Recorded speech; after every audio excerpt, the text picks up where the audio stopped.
I remember it still, not as a story told by another, not as some catechism rehearsed under the watchful eye of the ecclesiarchy, but as a memory carved into me like a scar beneath the flesh.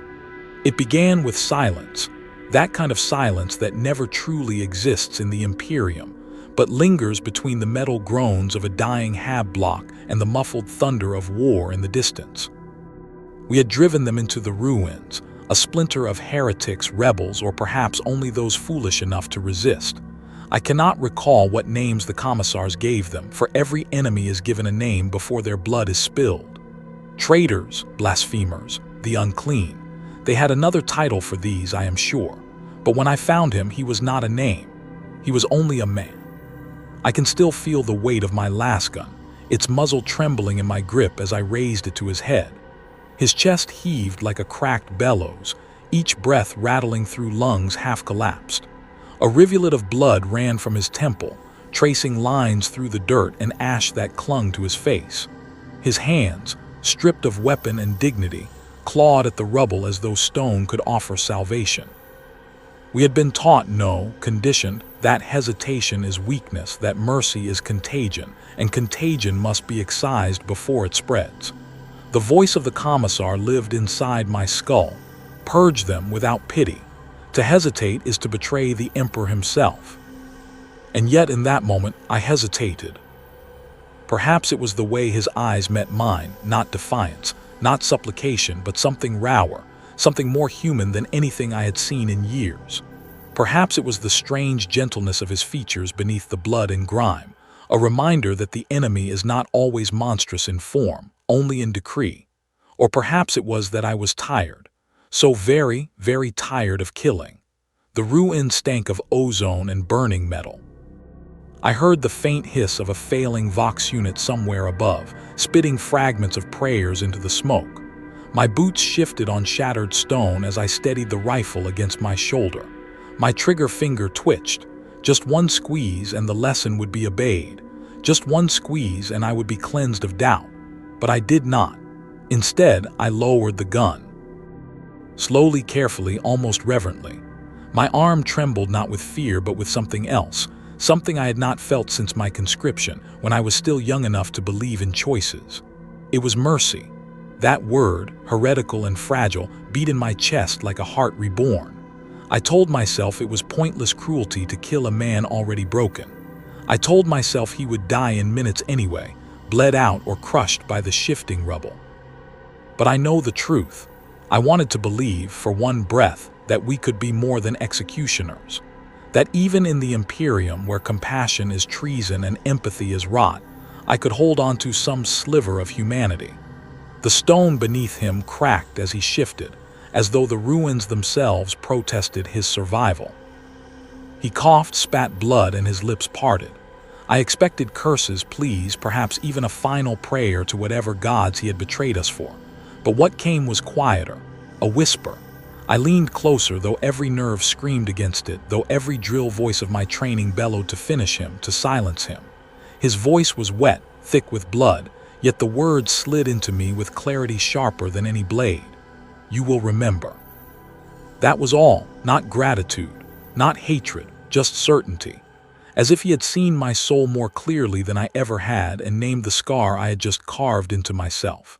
And then, with a groan, with a scrape of broken nails against stone, he dragged himself into the shadows of the ruin, vanishing like smoke into the skeletal husk of the city. I did not follow. I did not fire. I let him go. I stood there alone with the weight of my rifle heavy in my arms and the silence thick around me. My heart thudded too loudly as though it had not beaten in years. I should have reported it. I should have finished it. Instead, I lingered, staring at the darkness where he had vanished, wondering why my hands trembled, why my breath caught in my throat. You will remember.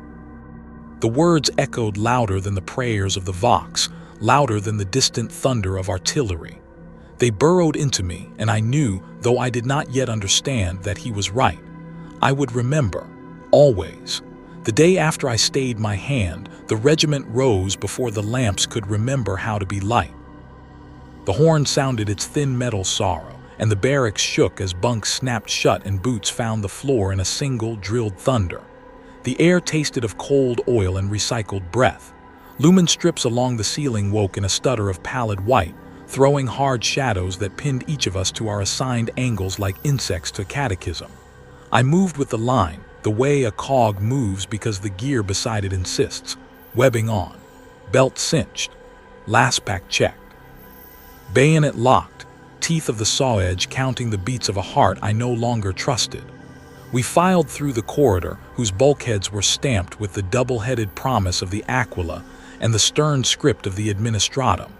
Duty is its own reward. Above, a servoskull drifted like a relic that had forgotten to die properly, incense streamer curling from a brass censer clamped to bone. It recorded without blinking. It blessed without warmth. We formed ranks on the parade square, a concrete plate cracked like an old tooth. The drill sergeant's voice lashed the dawn. He wore obedience like armor. His throat had been scarred into a permanent shout, the corded muscles pulling a hymn out of him whether he wished to sing or not. Back straight. Eyes forward, the Emperor sees. The Vox amp clipped his words into iron shapes. Mercy begets rot, rot begets chaos, chaos begets extinction. Recite. We recited. The syllables beat against my tongue with a taste like old coins. I remembered the man I had spared, remembered, though memory was not on the schedule and had no place on the square. I pressed the recollection down like a contraband letter hidden under a mattress, and I recited. I said the words because the words were a wall, and the wall kept the sea from us. After prayers came drill. We moved as if a single creature made of 1,000 limbs, our rifles cutting the same pale arcs through the air, our feet finding the same scars in the concrete. The sergeant stalked among us, his shadow sliding over boots and knuckles and eyes. If he lingered, the linger was a rebuke. If he passed on, that was absolution enough for the morning. When someone's stance faltered, he did not strike them. He merely spoke their designation with the soft dismay of a disappointed machine. That was worse. The body heals, but a name spoken like that never quite returns to the shape it had before. The ecclesiarchy arrived with the second horn. 3 priests in flayed red vestments, purity seals like dead moths pinned to parchment that rustled when they moved. The middle one carried a vox reliquary carved from black stone, its face etched with battle litanies. When he thumbed it on, a prayer rolled out in a loop that had no beginning and no end. Hate the foe and love the emperor, for in the emperor there is no mercy, and in mercy there is only treason. The words were old. Their edges had been worn down by 1 billion tongues, but they still cut. We filed into the chapel on the edge of the square, a box of reinforced plasteel with stained glass that had forgotten what colors were. Candles shivered in the stale air. Wax wept down iron spines shaped like saints whose names had been lost to tithe and time. I knelt because that is what knees learn to do. The floor was gritty with the fine ash of burned offerings and burned hopes. The priest's voice climbed the ladder of his sermon, rung by rung, toward an apex I knew in advance but dreaded still. I have seen merciful men, he intoned, palms open in a pantomime of giving that seemed almost like derision. I have seen them hesitate on the line, caught in a web of softness. Their sin is not kindness to the foe, their sin is cruelty to their brothers. For mercy is not a shield, it is a knife. You do not stab the heretic alone, you stab your entire regiment, your world, your emperor. Better 100 innocents burn than a single guilty ember endure to kindle the pyre. He leaned forward then, his gaze moving over us the way a data-slate stylus moves over boxes to tick them closed. The machine of faith does not accept foreign parts. The men breathed as one. I heard my own breath arrive late, a traitor to the rhythm. The meal bell sounded with its dull, leaden ring. In the mess, steam rose from tin like the ghosts of animals culled for protein. We ate without tasting. The Munitorum had issued us a new batch of ration chits, edges crisp, red stamp wetly shining. I watched a quartermaster's hand thump each card down. Every impact sounded like a judgment. Approved, approved, approved. When mine came, the thump carried a weight I could not name. I slid it into my pocket as if the pocket might refuse it. There were notice boards along the mess hall wall, all the news that was fit to render into obedience. One again repeated the edict from the commissariat. Hesitation on the field will be punished summarily. The margins were filled with the small notices that make up a life under discipline. A request for a chaplain for a dying mother 3 sectors away. A trade for a pair of unblistered boots. A prayer service in honor of a saint whose smile had been filed off by piety until only teeth remained. Beneath the board, a single black ribbon hung from a nail. I did not ask whose name it mourned. Names are a luxury, numbers do well enough. We returned to the range after. The targets were silhouettes with blank faces. The commissar watched from a platform draped in black cloth, his cap brim cutting the world into an upper half that judged and a lower half that obeyed. He did not shout. Commissars do not need to shout.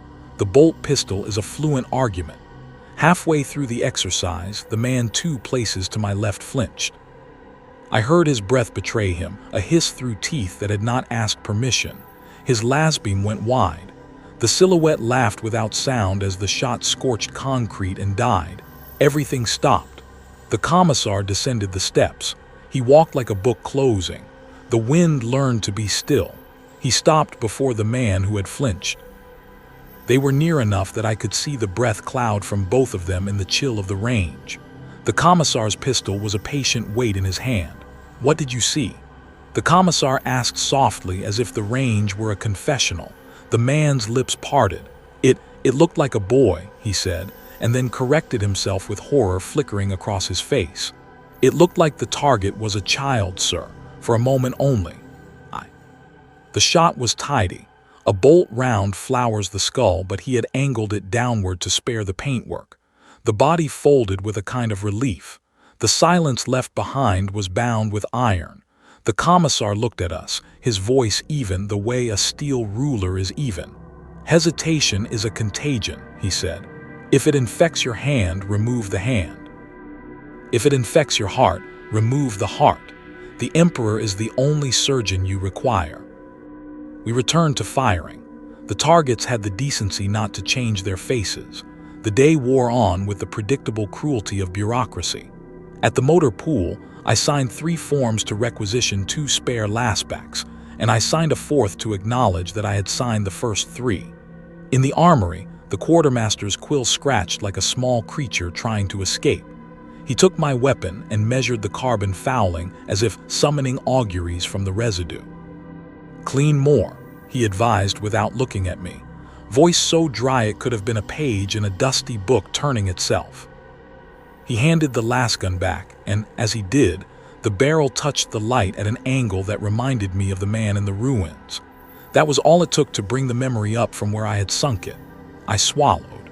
The taste of recycled air became copper. On patrol, corridors spooled out in their endless gray script. The ship plate foundations of the hab block thrummed with the hidden arteries of the city.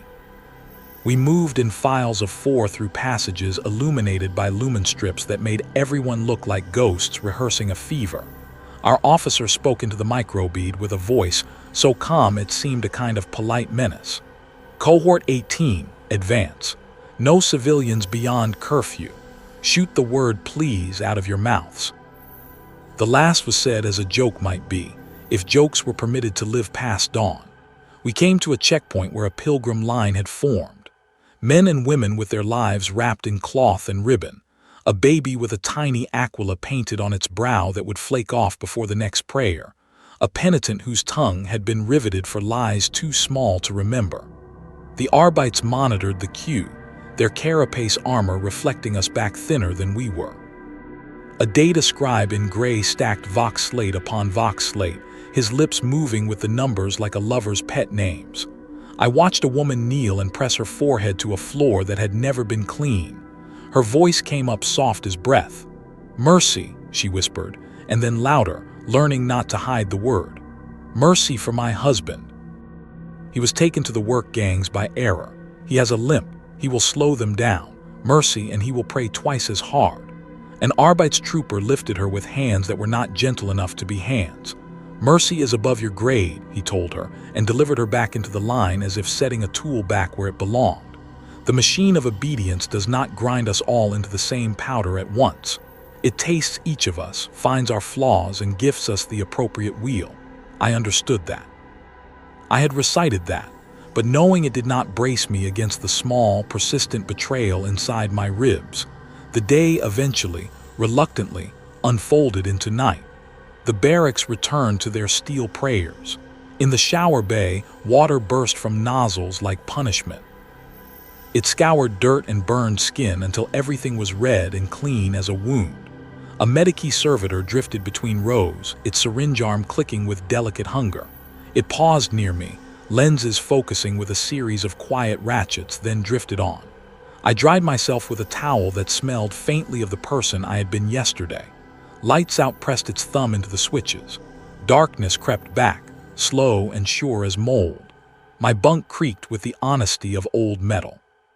Someone snored, softly ashamed of needing sleep. The Vox chant in the corridor continued its loop, not loud, but so steady it became a second heartbeat in the dormitory wall. The Emperor protects. The Emperor is your mercy. You require no other. I lay there and stared into nothing until nothing stared back. My thoughts were ordered into columns by old habit, but one thought would not march. It flitted from memory to suspicion and back again with the nervous energy of a trapped fly. I went over the day as if it were an auspex log. The parade, the chapel, the range, the bolt round, the checkpoint. Somewhere in that progression, something had been off, like a cog with one tooth filed into a smile. I tried to name it and could not. I slept a little because the body obeys even when the mind pretends to reign. Dreams came and tried on faces they did not deserve. I woke before reveille with the sense that someone had been sitting on the edge of my bunk, watching the rhythm of my breath. When I rolled over and reached for the knife under my pillow, there was no one. Only the shape of pressure on the thin mattress remained, a dent in the sheets that could have been made by absence itself. At first light, I found a mark on the underside of my bunk frame. A thin scratch, fresh, drawn with something hard, the line so straight it might have been ruled. It was not a rune I knew, not an honor sigil or a blessings mark. Just a line. Beside it, another line shorter, crossing at an angle like an accusation. It could have been nothing. It could have been an inventory mark from before I was born. I told myself that. I told myself many things. On the way to muster, I passed a wall of pick captures we had been too busy to notice. Blurred images taken by the eye of a roving servo skull, freeze frames of streets blown open like ribcage, faces in windows, outlines in smoke. I paused because that is what guilt does when it suspects an image might become a mirror. A quartermaster barked for me to keep moving. My feet did not obey quickly enough. There in the corner of one picked a captured sliver of the ruin where I had been, I saw a figure in profile, lasgun raised, mouth half open as if in prayer or warning. Me. The image had been caught as I lowered the weapon. The angle was uncertain, the smoke a veil, but I knew my own posture like I knew the inside of my skull. What turned my blood to ice was not my outline, but the faint suggestion of another shape just beyond the rubble's lip, a hand clutching broken stone, the smear of blood that gave it definition. And in the foreground, small and easily overlooked, a second servo skull hovered at shoulder height, its lens reflecting a bead of pale light that had no right to be there, like an eye learning how to blink. I stepped back from the wall. The corridor's lumen strips seemed louder. The prayer on the Vox stuttered at the edge of hearing, as if buffering a new phrase. I felt the world tilt a fraction, the floor beneath my boots consenting to a secret I had tried to keep from it. The commissar's shot on the range replayed in the hollow behind my ribs, not as a memory of death, but as a demonstration of speed. I thought of the priest's hands opening like empty scales. I thought of the Arbeitstrooper lifting the woman from the floor and setting her back into her designated grief. I thought about the line scratched beneath my bunk and how straight it had been. The machine had watched me hesitate. The machine had recorded my mercy. And then, as the horn called us to the square, I felt another gaze enter the corridor. Not the blind watchfulness of lenses and sanctioned bone, but a human gaze, held and deliberate. I turned my head just enough to catch its edge. A trooper stood by the stairwell, face unreadable, hands too carefully empty. His eyes met mine only for a heartbeat, but in that heartbeat there was recognition, and in the recognition there was a blade. Someone had seen. The days that followed did not pass so much as accumulate, like dust along the lip of a forgotten shrine. Time became a soft, choking thing. I spoke the right words at the right hours. I took my place in lines drawn before I was born. I kept my hands in view and my eyes obedient. Beneath it all, something inside me paced between the bars of my ribs, wearing a path into the bone. I did not confess. There was nowhere to put such a confession that would not be a grave for me and a feast for others. So I carried it, as I carried my weapon and my ident slate, and the tiny reliquary issued to every trooper, a sliver of stamped tin with the aquila pressed into it, so deep the wings cut the thumb. I turned that charm with my fingers in the slow hours until its edges learned my skin. The habit eased nothing. Sleep became the first thing to refuse me. Lights out would descend in the barracks like a lid slapped onto a boiling pot, and the darkness would cling to my eyes with hands that smelled faintly of damp wool and old tears. The air carried the taste of rust and the chemical sweetness of recycled humidity.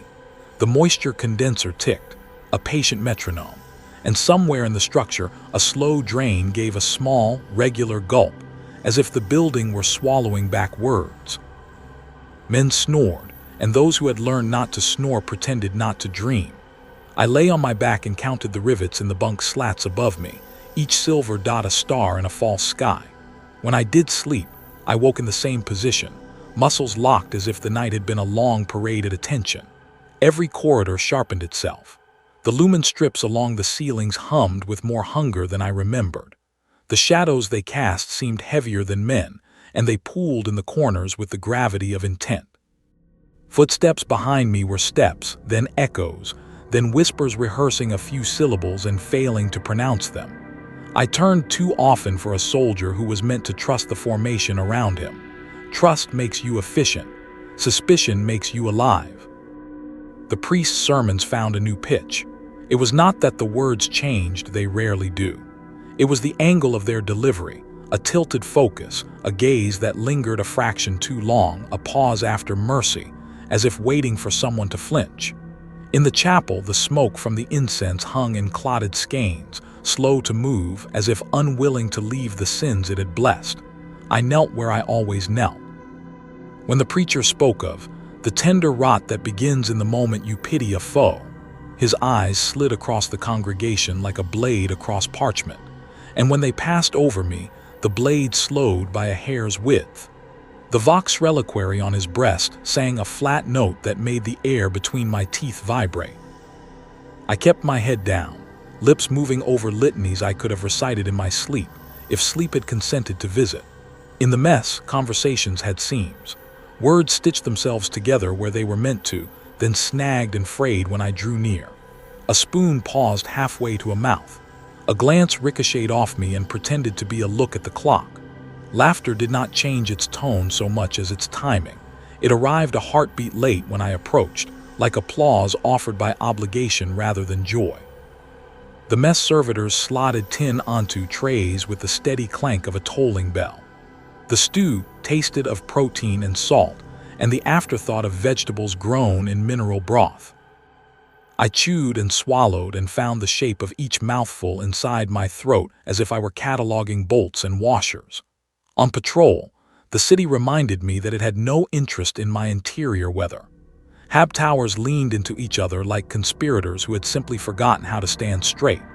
The wind came down from the manufactoria with the sourness of machine waste and the thin, sweet taint of spilled promethium. We moved in fire teams along iron walkways and through atriums where statues had been redacted into pillars by time and disuse.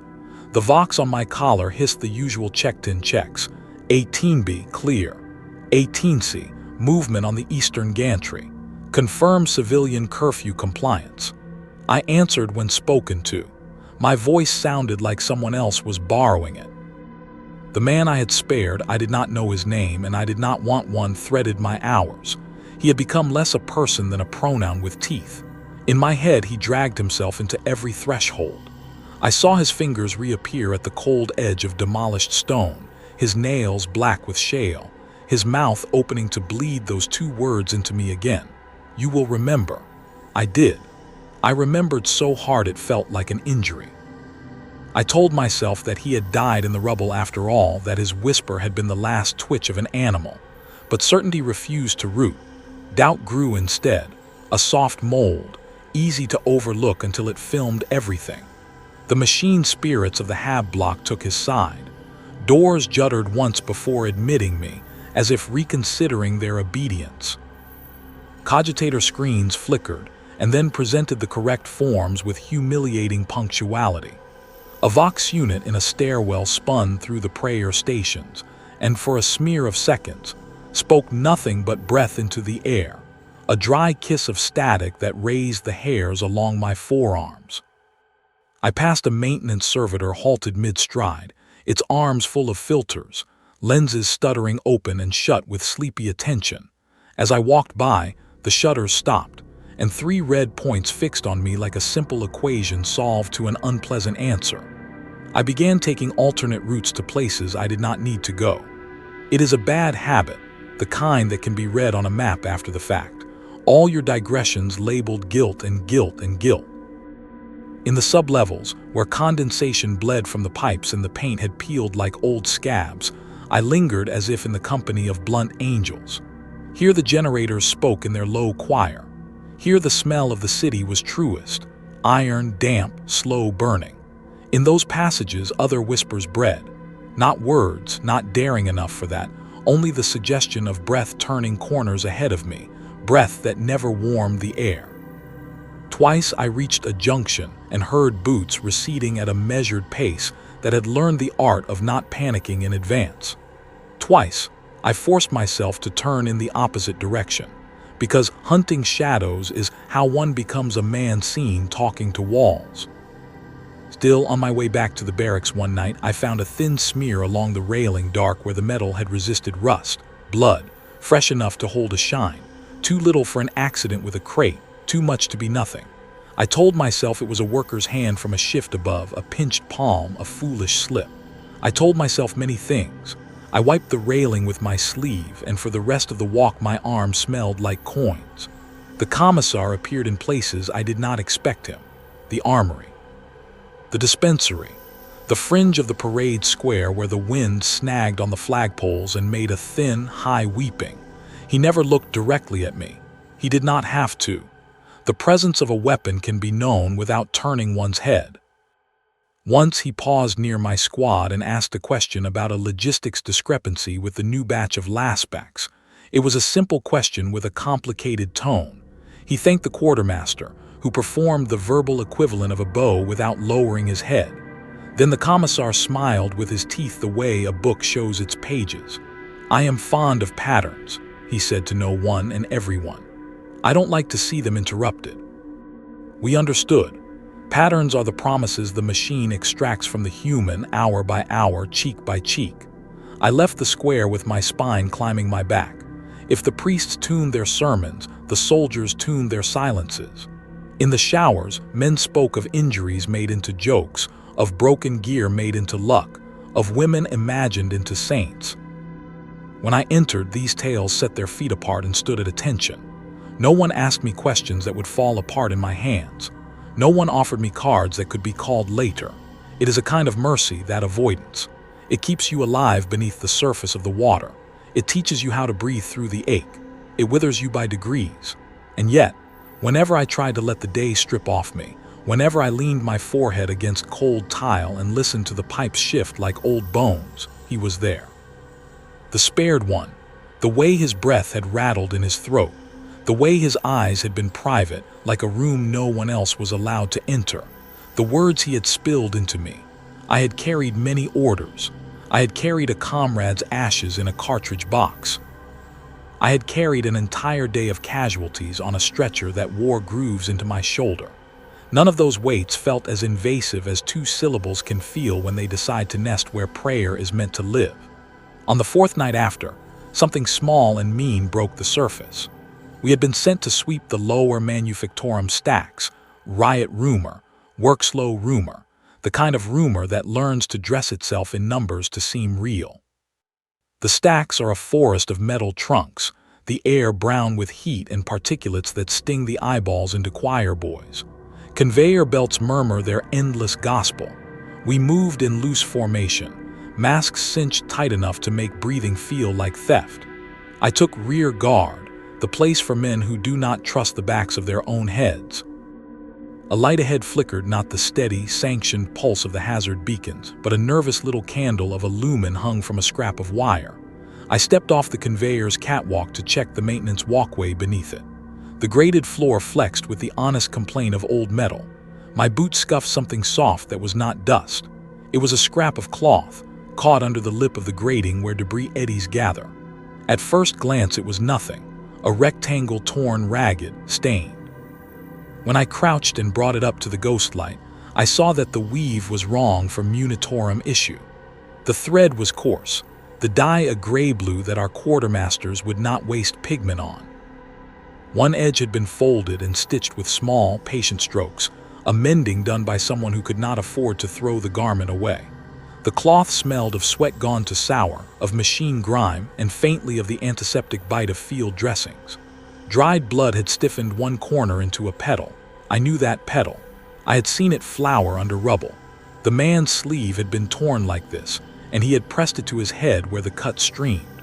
My glove creaked as I tightened my grip.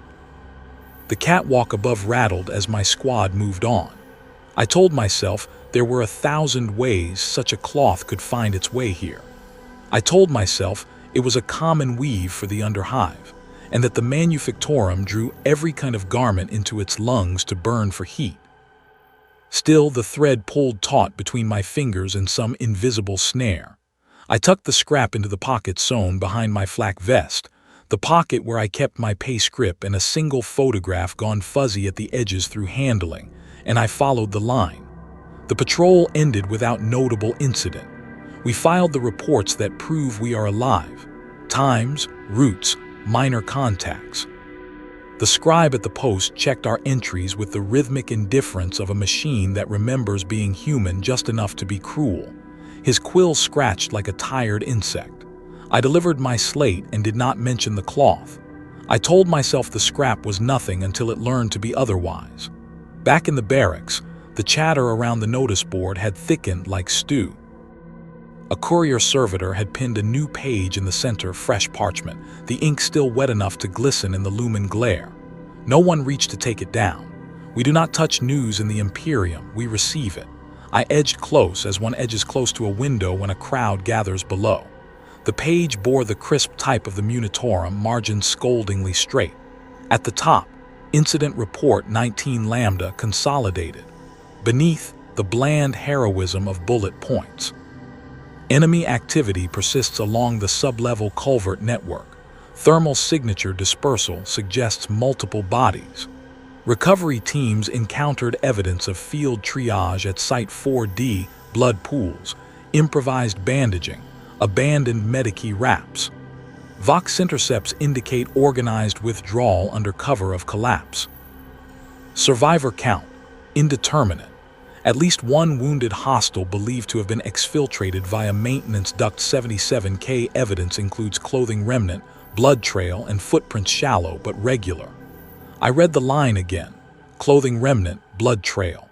The words sat on the page with bureaucratic calm, as if they had not just reached into my chest and rearranged the furniture of my fear.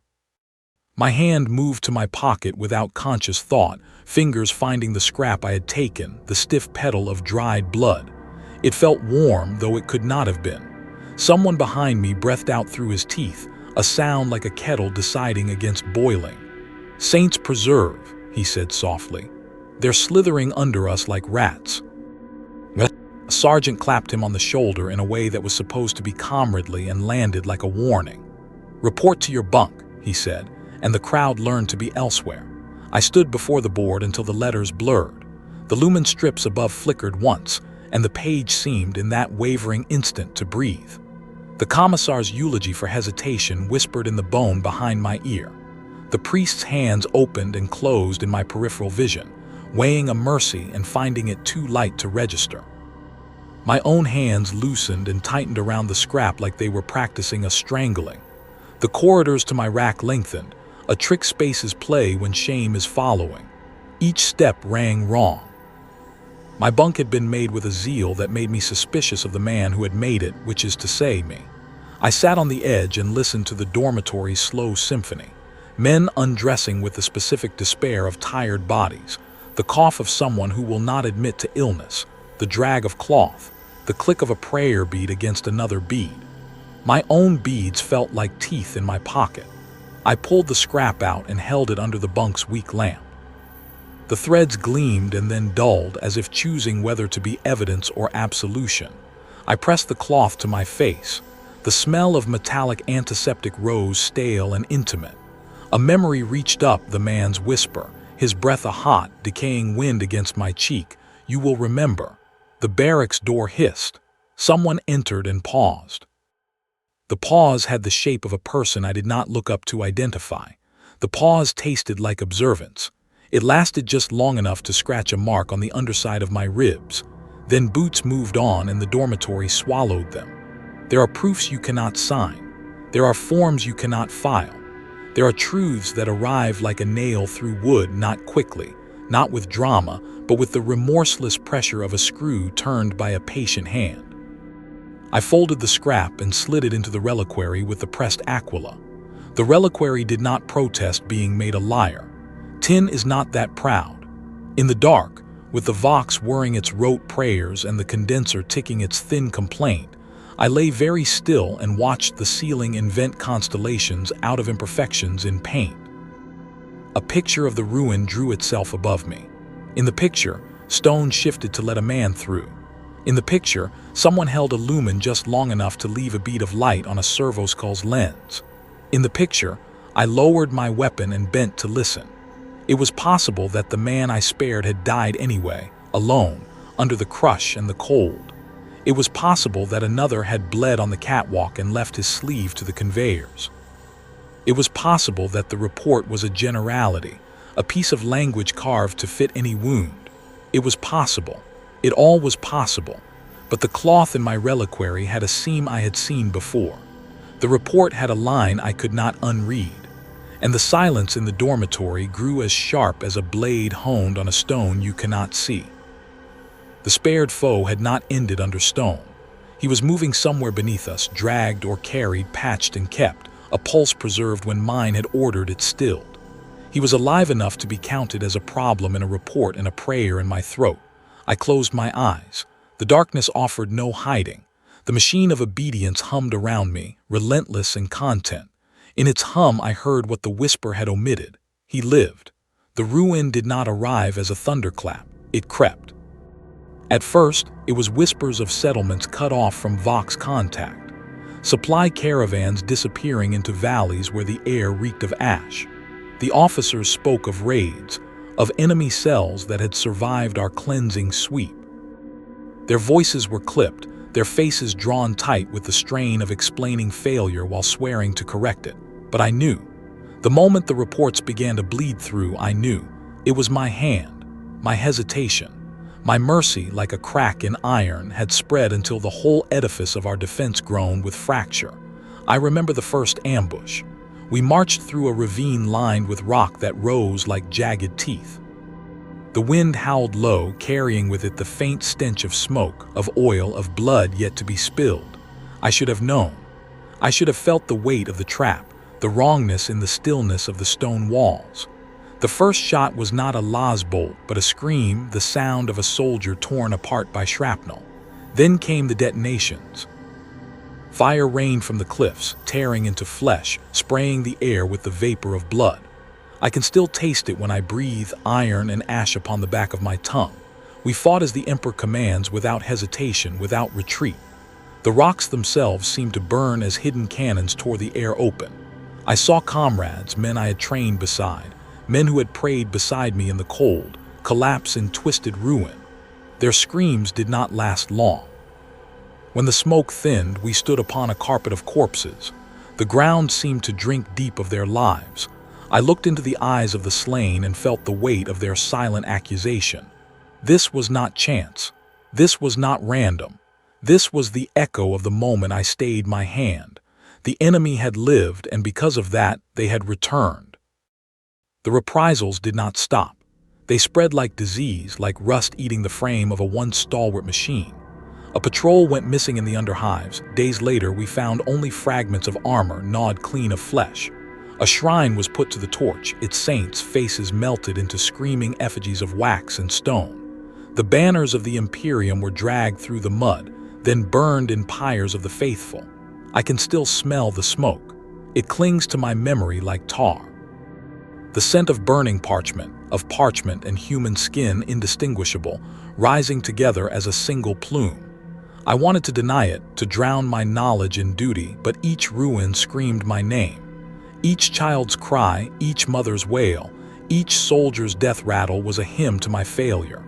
The guilt became a tide. It surged at night when the barracks fell to silence. I would lie awake, staring at the metal ceiling, tracing the seams of the plating with my eyes as though they could lead me to absolution. But there was none. The air recyclers hummed their endless dirge, and the taste of rust never left my mouth. I began to wonder if the Emperor himself had turned his gaze from me. Perhaps he had watched my hand falter, had seen me choose weakness over wrath, and in that instant he had judged me unworthy of his light. The ruin was not only stone and fire, it was trust. I saw it in the eyes of my comrades. They no longer looked at me as they once had. Suspicion lingered, though unspoken, like a knife pressed against my spine. I could not meet their gaze for long. I wondered if they, too, felt the pattern, if they whispered in secret that one of us had faltered and brought this curse upon us all. The silence grew heavier with each passing day. And then it broke. We had returned from yet another sweep, another futile attempt to carve the infection from this world. The air reeked of promethium and blood, of sweat ground into armor plates. We filed back into the hold, our boots echoing hollow against iron decking. It was there in the half-light of the barracks that he approached me, a friend, a brother. He had stood by my side through training and battle. We had bled together in the Emperor's name, shared rations in the freezing dark, whispered prayers through cracked lips. If trust could be said to exist in this world, it was with him. But his eyes, they were not the eyes of a comrade anymore. They were the eyes of a man who had seen too much, lost too much, and had begun to piece together the truth. His voice was quiet, too quiet. It was the kind of tone men use when they already know the answer to the question they are about to ask. He leaned close, the weight of his breath warm against the cold air, and whispered the words I had feared since the day I stayed my hand. "Was it you?" The world seemed to stop. The clatter of armor, the murmurs of tired men, the distant hum of engines, all of it fell silent. Only his voice remained, echoing inside me like a tolling bell. I could not answer. I could not deny. I could not breathe. The ruin had spread to him, too. And now the collapse was complete. There are places within the Imperium where silence weighs heavier than chains, where walls bleed with the echo of prayers once spoken, and where shadows cling like parasites, never letting go. It was in such a place that I was taken. They did not bind me. They did not need to. Two guards with eyes as lifeless as augmetic glass led me through corridors of iron, lit by failing lumen strips that sputtered as though reluctant to illuminate what was to come. My boots rang hollow on the grated flooring, the sound swallowed by the darkness that pressed close on every side. No words were exchanged. None were required. I knew where I was being led. There is no greater sin within the Imperium than hesitation, no greater heresy than mercy. To falter is to feed the enemies of mankind. To show pity is to betray the Emperor himself. My weakness had been marked, carried upward through invisible chains of command until it had reached one whose gaze could burn away every pretense. The chamber awaited me. It was small, circular, its walls fashioned of cold stone and harsher iron. No banners hung here, no shrines of comfort, only a single throne of black metal, its frame barbed and unforgiving. Upon it sat the figure who would unmake me. I could not tell at first if it was a commissar or an inquisitor. The distinction mattered little. Authority radiated from them like heat from a forge. Their cloak fell heavy upon the iron arms of the throne, their hat, or helm, I cannot now remember which cast their face into shadow. Only their eyes were visible, two pale coals that burned without warmth. When they spoke, it was with the certainty of Scripture, the cold cadence of judgment. You faltered. The words did not accuse, they declared. I felt the breath catch in my lungs. My instinct was to deny, to swear loyalty, to claim ignorance of their meaning. But their gaze stripped the words before they could even form. My tongue turned heavy, my throat dry. You spared the enemy. Do not think we do not see. The chamber seemed to constrict, the air growing thinner with every syllable. I tried to speak. I tried to form a defense, to clothe my shame in justification. I muttered of strategy, of possible deception, of the Emperor's will guiding my hesitation. But each word crumbled before it reached them. Their reply was a scalpel, precise, inevitable. Strategy does not leave villages burning. Deception does not carve children open in the dust. The Emperor's will does not hesitate. Only weakness hesitates. I stood hollow, each accusation driven into me like nails. My heart pounded against my ribs, frantic, as though it sought to flee from my body before the verdict fell. They did not shout. They did not rage. Their voice was calm, clinical, as if dissecting a specimen that still clung to breath. And I was the specimen. Every defense I raised was torn apart.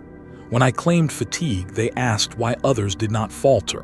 When I pleaded ignorance, they asked why only I had failed to see. When I whispered of pity, of fleeting humanity, their silence was sharper than any blade. I realized then that this was not a trial. Trials are for men who still have worth. This was a purgation, a cleansing, a stripping away of pretense until only guilt remained. The chamber had no witnesses, no jury, no audience to weigh guilt against innocence.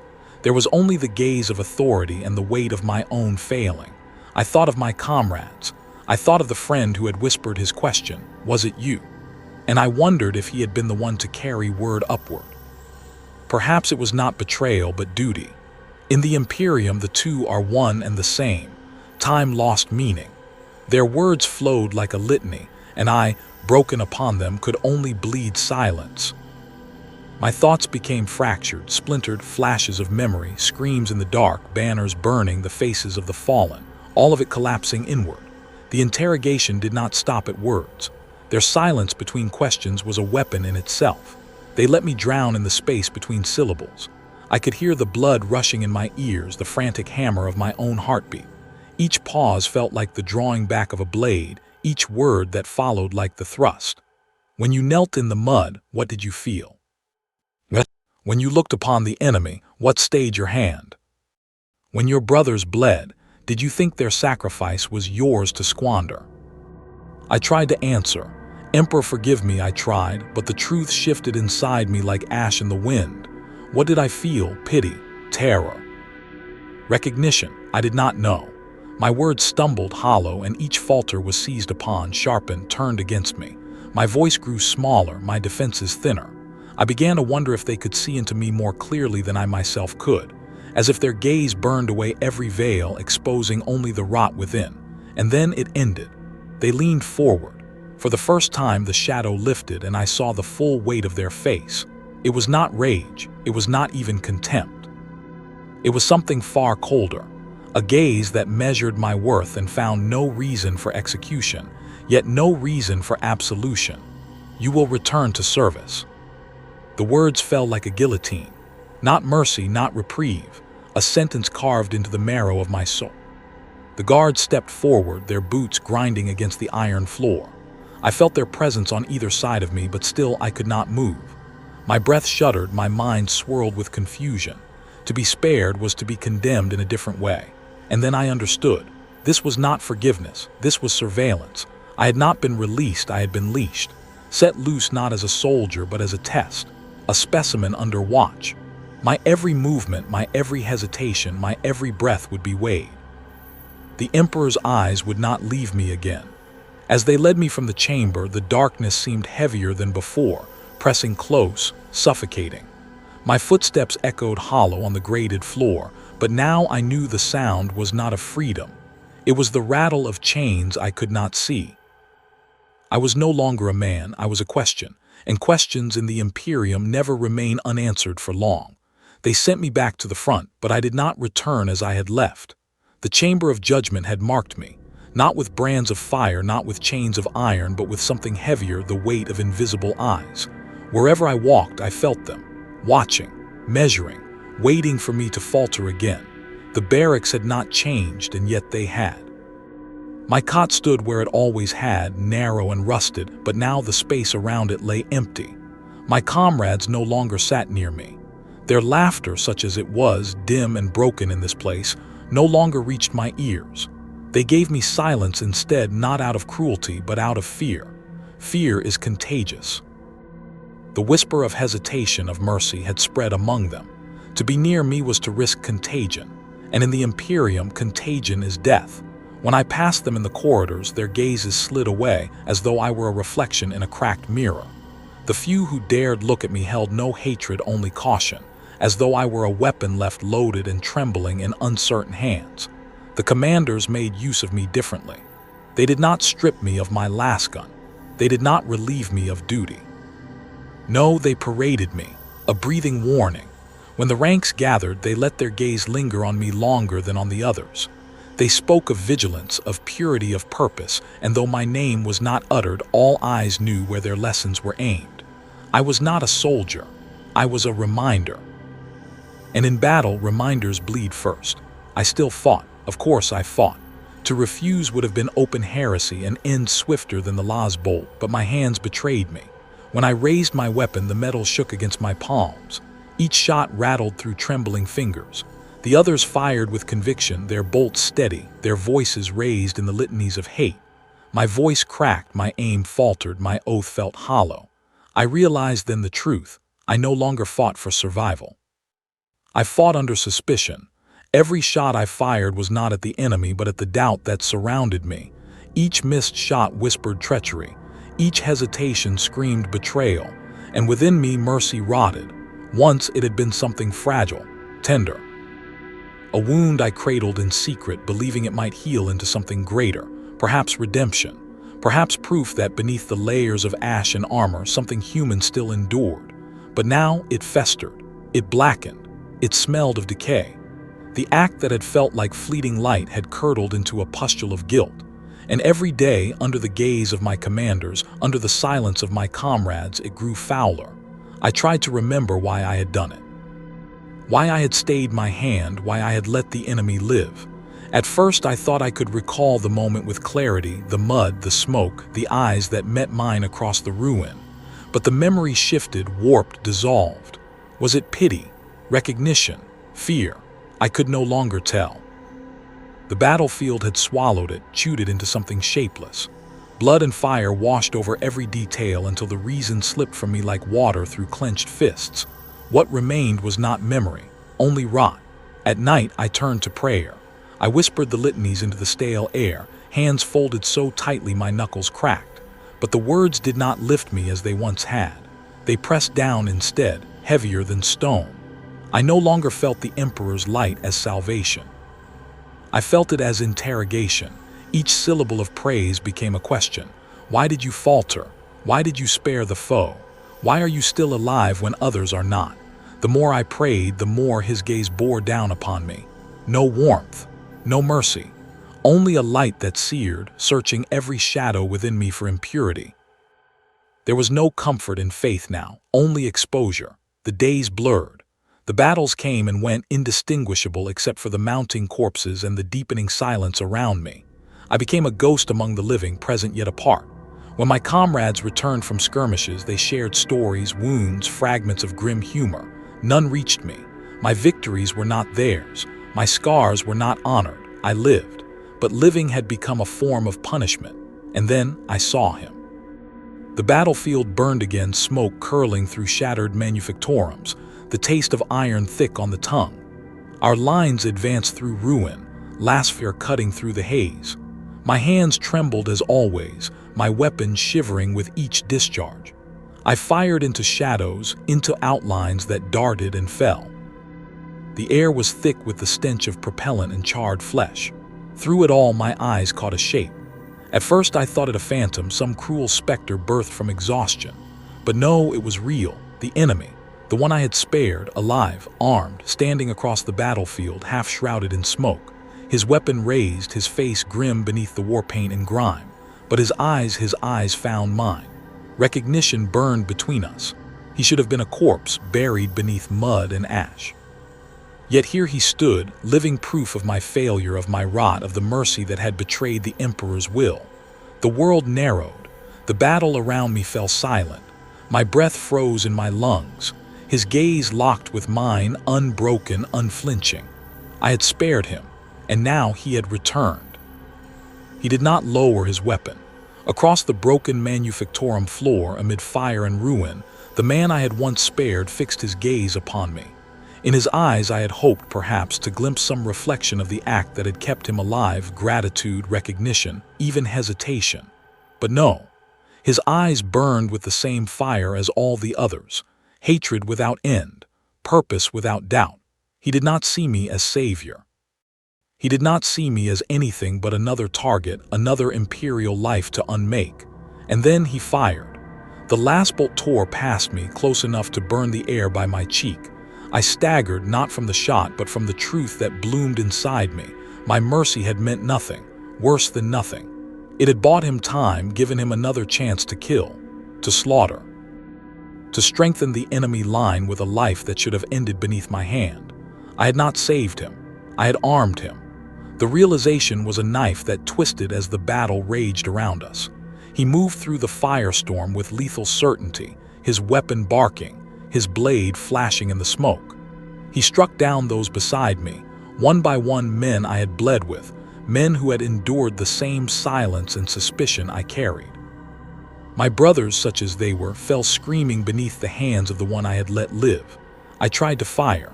My hands shook. My shots went wide. My lasgun coughed smoke where it had overheated. Around me, comrades cried out, their blood staining the ruin, their last breaths swallowed by the roar of collapse. He cut through them as if guided by some cruel providence. Their pleas meant nothing. Their defiance meant nothing. His cruelty was not alien, not foreign. It mirrored our own. The only difference was which creed his slaughter served. The battlefield became a mirror of horrors. Every death I saw him inflict could have been mine. Every life he ended could have been spared had I not faltered in the first place. The lines between us blurred in smoke and shadow. I no longer knew if his brutality differed from ours, or if it was the same will, only wielded by different mouths shouting different names. Mercy had not saved him. It had corrupted me. I thought of the Emperor's light, of the interrogating gaze I had felt in prayer. Now I understood. His silence had been judgment. My hesitation had been betrayal. I had not wounded the foe, I had wounded the Imperium itself. Still I staggered forward, my boots slipping in the blood-soaked ash. My voice rose in a hoarse cry, not of courage but of desperation. I shouted his name, or perhaps I only thought I did. My throat tore with sound, but it was lost in the storm. He saw me, yes. He knew me, but not as Redeemer, not as the one who gave him life. He knew me only as prey. When his blade cut through one of my closest comrades, a man who had never spoken to me since the tribunal, yet had stood in the same trench for endless months, I felt something inside me collapse. Not grief, not rage, something deeper, more final. The understanding that there was no innocence, not in him, not in me, not in any of us. The Imperium had burned mercy out of me, and the enemy had proven it a weapon against us. Compassion was not simply weakness. It was treason. To feel it was to fracture the line, to feed the foe, to poison what little strength the Imperium still clung to. The battlefield roared, collapsing walls spitting sparks, machines groaning their last death cries. Fire washed across the sky, black smoke curling into choking heavens. I no longer knew who screamed around me, ally or enemy. The voices blended, and in the end all that remained was the sound of death, constant and inevitable. A blow struck me. I do not know if it was lasfire, shrapnel, or the arc of a blade. I only know that pain blossomed across my side, sharp and wet, and I fell to the ground. The taste of iron filled my mouth. Through blurred vision, I saw him again, the spared one, the enemy who now stood victorious amidst the corpses I once called brothers. He moved slowly now, not with the frenzy of battle, but with the certainty of one who has already won. He stepped toward me. I tried to lift my weapon. My arms would not answer.